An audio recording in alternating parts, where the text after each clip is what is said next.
Mr. Carter, whose legacy in the corporate world was as striking as his well-known silver hair, had an unusual routine that left many in his affluent neighborhood perplexed. Every day at the crack of dawn, long before city life yawned and stretched into wakefulness, Mr. Carter took to the deserted streets with a broom and a dustpan. His actions were a peculiar sight. Here was a man whose very signature could move mountains in the business realm, seen humbly sweeping the very streets he would later drive his luxury cars over. Why would someone of his stature do such a thing? The whispers and mocking chuckles would echo through the morning chill.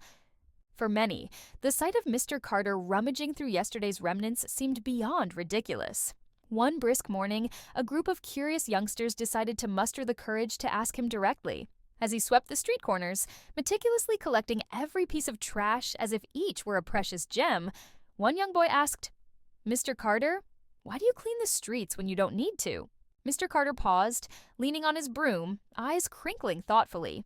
With a gentle smile, he replied, "You see, long before I had a shiny office and a shiny car, I was a simple street cleaner just like this.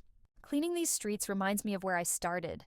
Every piece of trash I pick up is a piece of my past, a reminder of my roots." He resumed his work with the grace and humility of a man who held every grain of success in his heart, but not on his shoulders. His answer spread quietly through the town, more influential than any corporate deal he'd ever made. People ceased their laughter and began respecting the man who reminded them that wealth is not measured merely by the dollars in your bank account, but by the richness of your character. Mr. Carter's story left the moral imprint that true success embodies humility and a remembrance of one's beginnings. In time, others joined him, sweeping the streets as a tribute not just to the community, but to the silent wisdom Mr. Carter imparted each dawn.